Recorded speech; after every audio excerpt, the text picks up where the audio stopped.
Hello, good morning, welcome back. आज मैं इस वीडियो में एमएस एक्सेल के बारे में जानकारी देने वाला हूँ। इसके पहले मैं एक्सेल इंट्रोडक्शन वीडियो में आपको अच्छी तरह से बेसिक वीडियो बना चुका हूँ। आज मैं इस एमएस एक्सेल वीडियो में 8 महत्वपूर्ण पॉइंट को समझाने वाला हूँ ताकि आपको अच्छी तरह से एक्सेल समझ में आ जाए, ताकि आपको फ्यूचर में प्रॉब्लम ना हो समझने में और अपना एक अच्छा सा डाटा टाइप करके अपना अच्छा सा एक एक्सेल शीट तैयार कर सकें। तो इस वीडियो को अंत तक जरूर देखिएगा ताकि आपको अच्छी तरह से समझ में आ जाए कि एक्सेल में किस प्रकार का डाटा काम करती है और किस प्रकार से हम उसमें अपना डाटा को रखेंगे। चलिए चलते हैं अपने कंप्यूटर स्क्रीन पे और इसको प्रैक्टिकली करके देखते हैं। तो यहाँ पे हम अपने कंप्यूटर स्क्रीन पे आ चुके हैं और यहाँ पे आने के बाद सबसे पहले हम लोग एक्सेल को स्टार्ट करेंगे। स्टार्ट बटन पे जाएंगे और यहाँ से हम लोग एक्सेल और यहाँ पे एक बार एक्सेल पे हम लोग क्लिक कर देंगे। इस प्रकार से एक्सेल मेरा स्टार्ट हो जाएगा। और एक्सेल खोलने का दूसरा तरीका मेरा ये होगा कि टास्क बार में ये देख लेंगे कि एक्सेल मेरा पिन अप है कि नहीं। तो यहाँ पे देख पा रहे हैं कि एक्सेल मेरा पिन है, तो एक बार आप यहाँ पे एक्सेल पे आप क्लिक कर देंगे, तभी आप आसानी से ब्लैंक वर्कबुक पे क्लिक करके एक्सेल को ओपन कर सकते हैं। अब यहाँ पे जिन टॉपिक पे हम बात करने वाले हैं उन टॉपिक को सबसे पहले मैं आपको शो कराना चाहता हूँ। तो चलिए उसको हम एमएस वर्ड में टाइप करके रखे हैं, उसको आपको शो करा देते हैं। इस वीडियो में एक्सेल के 8 महत्वपूर्ण पॉइंट को मैं क्लियर करने वाला हूं, जो कि पहला है total row, total column, row height size, column width size, insert row, insert column, row height increase size और कॉलम विड्थ इंक्रीज साइज। इन 8 इंपोर्टेंट बिंदु पे मैं आज बात करने वाला हूं इस वीडियो में। तो अंत तक जरूर बने रहिएगा ताकि आप ये 8 पॉइंट समझ जाएं। ये भी एक बेसिक है, अगर आप इसको नहीं समझ पाते हैं आगे का टॉपिक आपको समझ में नहीं आएगा। तो चलिए चलते हैं हम लोग एक्सेल में और उसको अच्छी तरह से प्रैक्टिकली करके देखते हैं।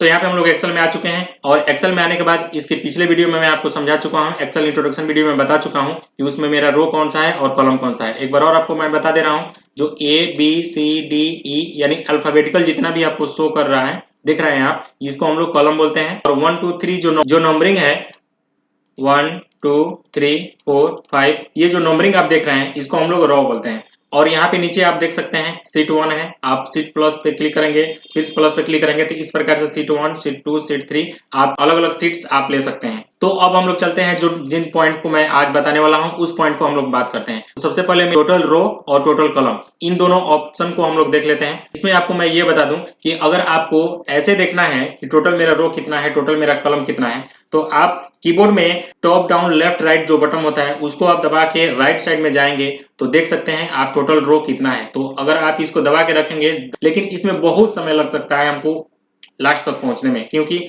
कॉलम की जो संख्या है बहुत ज्यादा है। तो इस प्रकार से इसका शॉर्टकट आप अपना सकते हैं। शॉर्टकट के माध्यम से आप जल्द से जल्द सीधे आप टोटल कॉलम के लास्ट में आप पहुंच सकते हैं आसानी से, वो मैं आपको बता दे रहा हूं। तो कंट्रोल के साथ आपको टॉप डाउन लेफ्ट राइट जो की होता है कीबोर्ड में, उसमें आप कंट्रोल के साथ राइट की दबाएंगे तो सीधे आप लास्ट में पहुंच जाएंगे। यानी मेरा जो लास्ट जो कॉलम है वो एक्स एफ डी है। अभी इस प्रकार से हम ये जान चुके हैं कि टोटल जो कॉलम की संख्या वो एक्स एफ डी तक है। अब इसको नंबरिंग में हम लोग काउंट कर लेंगे और आसानी से हम लोग किसी को बता सकते हैं। यानी आपसे अगर कोई पूछता है कि एक्सेल में टोटल कॉलम कितना होता है, तो एक्स एफ डी तक होता है, इतना आप याद रखिएगा। फिर से आपको फर्स्ट कॉलम में आना है, यानी कॉलम नंबर ए में आना है। तो आप आसानी से कैसे आएंगे, तो कंट्रोल के साथ अब लेफ्ट हम बटन दबाएंगे, लेफ्ट की दबाएंगे तो आसानी से हम 1 नंबर कॉलम पे पहुंच सकते हैं। ये रहा, बिल्कुल इजी है। दूसरा मेरा पॉइंट था टोटल रो के लिए भी हम सेम रूल अप्लाई करेंगे। अब इसमें अगर आपको डाउन के साथ नीचे अगर आपको आना है, अगर सपोज दैट स्क्रॉलर माउस के माध्यम से आए या फिर कीबोर्ड की के माध्यम से आए, तो आपको बहुत समय लग सकता है टोटल रो पे पहुंचने में। यानी डाउन की हम दबा के रखेंगे, बहुत समय लगेगा हमको पहुंचने में। तो इस प्रकार से मान लीजिए जल्द से जल्द आपको पहुंचना है, अचानक से हमको देखना है कि टोटल मेरा कॉलम कितना है, तो आप आसानी से देख सकते हैं। उसके लिए आपको शॉर्टकट की याद होना चाहिए। कंट्रोल के साथ मैं डाउन बटन दबाऊंगा कीबोर्ड में तो सीधे मैं लास्ट में पहुंच जाऊंगा, अंतिम वाला रो में। तो अब यहाँ पे देख सकते हैं एक्सेल के अंतिम रो में आप पहुंच चुके हैं। तो टोटल मेरा एक्सेल का जो रो होता है 10,48,576 होता है। यहाँ पे लास्ट में आप देख सकते हैं लिखा हुआ है 10,48,576। तो इस प्रकार से हम ये देख लिए हैं कि टोटल रो कितना है और टोटल कॉलम कितना है। अब सपोज दैट मानिए आपको डायरेक्ट आपको पहुंचना है, रो नंबर 1 पे पहुंचना है, तो आप कंट्रोल के साथ ऑफ दबाएंगे तो सीधे आप 1 नंबर पे आसानी से पहुंच जाएंगे। तो इस प्रकार से कॉलम और रो हम लोग देख लिया है टोटल कितना होता है। अगला जो मेरा पॉइंट था वो था रो हाइट साइज। अब रो हाइट साइज को हम लोग समझ लेते हैं, कैसे उसको देखेंगे, कैसे हम लोग जानेंगे कि मेरा एक रो होता है या एक कॉलम होता है उसका क्या साइज होती है और कितना साइज में हम लोग टाइप करते हैं। कि किसी भी रो पे क्लिक करेंगे, किसी भी रो पे क्लिक करने के बाद आप जैसे 1 रो है 2 रो है, इन दोनों के बीच में कर्सर को रखेंगे तो डबल एरो का सिंबल बनेगा अप डाउन में। आप इस पे माउस से एक बार क्लिक करेंगे तो आप जो रो होता है उसका हाइट का साइज आप देख सकते हैं, यहाँ पे 20 पिक्सल में है और 15 या 20 पिक्सल में रहता है। अब आप यहाँ से सेटिस्फाई नहीं है तो आप यहाँ पे सेल ग्रुप में जाएंगे हम लोग और यहाँ फॉर्मेट में जाएंगे और यहाँ पे रो हाइट लिखा हुआ है ऑलरेडी। एक बार आप इस पे क्लिक करेंगे तो यहाँ पे देख सकते हैं जो ऑलरेडी जिस रो को आप सिलेक्ट किए हैं, मैंने 1 रो को सिलेक्ट किया है, तो यहाँ पे हम साइज उसका देख सकते हैं 15 साइज लिखा हुआ है। इस प्रकार से आप इसको समझ सकते हैं, देख सकते हैं, यानी किसी भी रो का साइज जो होता है 15 पिक्सल में होता है। अगला जो मेरा पॉइंट था वो था कॉलम विड्थ साइज, यानी अब इसी प्रकार कॉलम का भी साइज होता होगा। ये तो रो का था, किसी भी रो का साइज इतना में होता है। अब हमें ये देखना है कि कॉलम के साइज कितना होता है। Column A B C D E ऐसे करके है, तो इसमें हम लोग किसी भी एक कॉलम को हम लोग साइज देख लेते हैं। तो यहाँ भी हम लोग कॉलम ए पे क्लिक करेंगे और इसका साइज देख लेंगे। अब यहाँ पे ए और बी कॉलम है, इन दोनों के बीच में आप कर्सर को रखेंगे तो डबल एरो का सिंबल बन जाएगा, डबल एरो का कर्सर बनेगा और इसमें हम एक बार माउस से क्लिक करके रखेंगे तो यहाँ पे हम उसका साइज विड्थ दे सकते हैं कि ये कितना पिक्सल में है। तो कॉलम का विड्थ जो होता है आपका 8.43 पिक्सल में, यानी 64 पिक्सल में ये मेरा एक कॉलम का साइज होता है। अब इसको भी अगर मान लीजिए हमको सेटिंग से देखना है तो आप यहाँ पे सेल ग्रुप में जाएंगे और फॉर्मेट में जाएंगे और यहाँ से कॉलम विड्थ पे क्लिक करके आप यहाँ से देख सकते हैं, आपको साइज यहाँ पे देखने को मिल जाएगा। तो इस प्रकार से कॉलम का भी साइज हम लोग देख चुके हैं। उसके बाद अगला जो मेरा ऑप्शन था इंसर्ट रो करने का था और इंसर्ट कॉलम। सपोज दैट मानिए एक एक कॉलम हमको इंसर्ट करना है, एक एक रो इंसर्ट करना है, तो वो कैसे करेंगे। तो इसके लिए सबसे पहले हमें कुछ इसमें डाटा टाइप करना होगा। डाटा टाइप करेंगे तभी हम उसको समझा पाएंगे कि कैसे हम उसके बीच में यहाँ पे एक कॉलम ले रहे हैं तो शो कर रहा है कि नहीं, एक रो ले रहे हैं तो शो कर रहा है कि नहीं, तभी आप समझ पाएंगे। तो सबसे पहले हम लोग कुछ इसमें डाटा टाइप कर ले रहे हैं।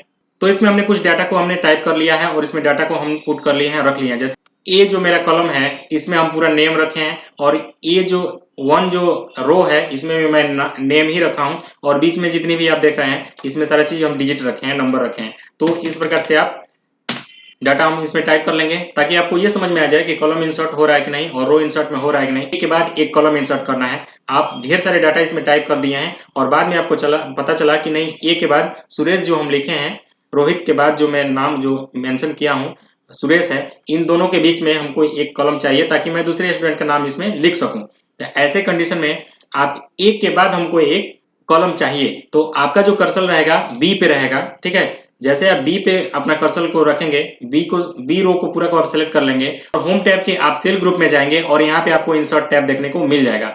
इंसर्ट टैब में जाने के बाद एक बार इस पे क्लिक करेंगे और यहाँ पे नीचे आपको ऑप्शन दिख जाएगा इंसर्ट शीट कॉलम। तो जैसे आप इस पे क्लिक करेंगे तो आपको देखने को मिल जाएगा यहाँ पे ए के बाद मेरा एक कॉलम के बाद एक बी कॉलम मेरे को इंसर्ट हो चुका है, यानी एक कॉलम आपको दे दिया है और आसानी से आप दूसरे स्टूडेंट का इसमें नाम लिख सकते हैं। जैसे कि मैं यहाँ पे टाइप कर ले रहा हूँ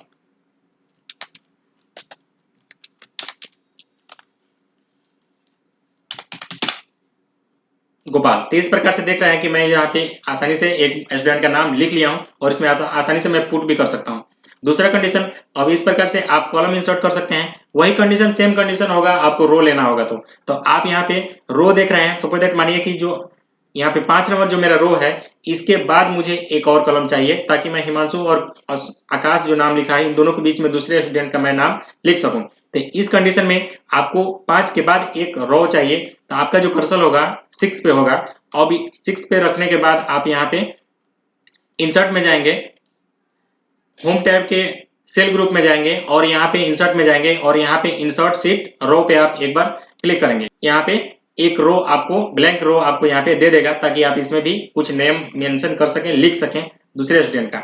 सपोज ये उस कंडीशन में हम लोग फॉलो करते हैं जब भूल जाते हैं एक कॉलम लेना एक रो लेना, क्योंकि बाद में हमको लिखना पड़ता है। तो इस कंडीशन में आप इसका इंसर्ट का यूज कर सकते हैं। इस कंडीशन में इसका आप यूज कर सकते हैं नया कॉलम लेके, नया रो लेके। अब आसानी से आप यहाँ पे चाहे तो किसी स्टूडेंट का आप नाम लिख सकते हैं। जैसे फॉर एग्जांपल के लिए मैं यहाँ पे दूसरे स्टूडेंट का नाम लिख लेता हूँ। जैसे कि यहाँ पे मैं ऋतु मैंने यहाँ पे टाइप कर दिया है।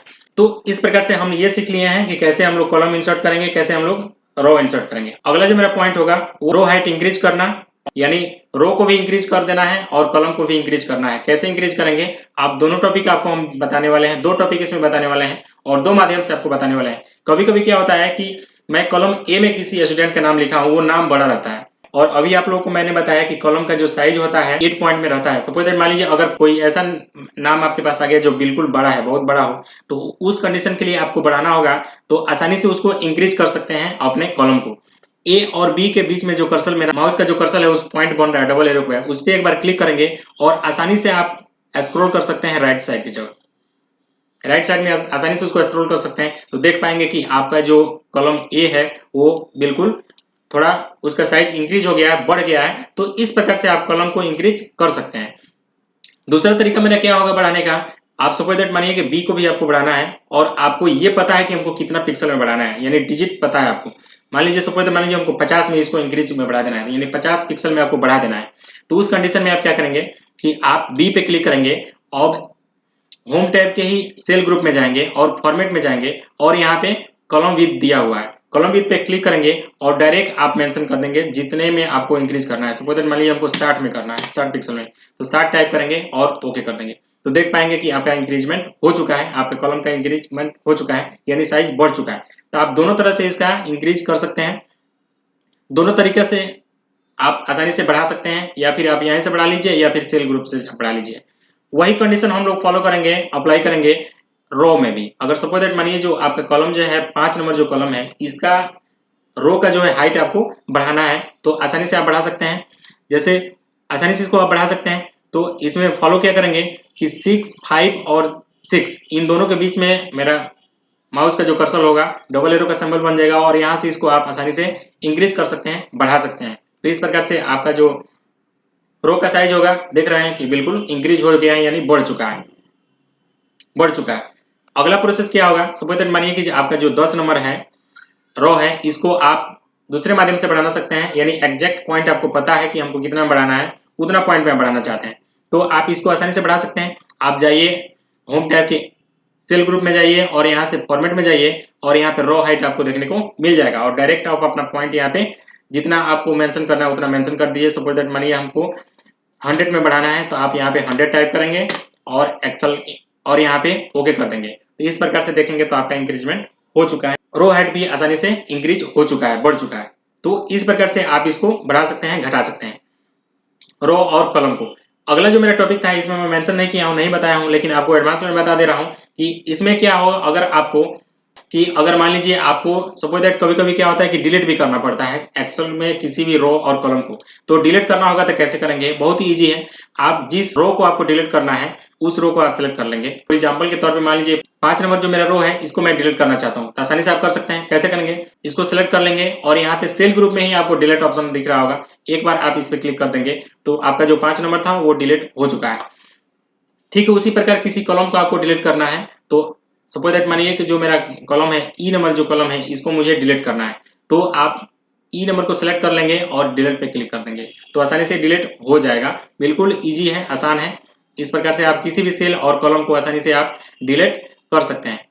तो इस वीडियो में 8-9 पॉइंट को मैं अच्छी तरह से समझा चुका हूँ, प्रैक्टिकली बता चुका हूँ। आप इसको जरूर प्रैक्टिकल करिएगा ताकि आपको आगे के टॉपिक समझ में आ जाए। इस वीडियो में मैंने बहुत छोटे छोटे पार्ट में एक एक टॉपिक्स को समझाने की कोशिश कर रहा हूँ ताकि आपको अच्छी तरह से समझ में आ जाए।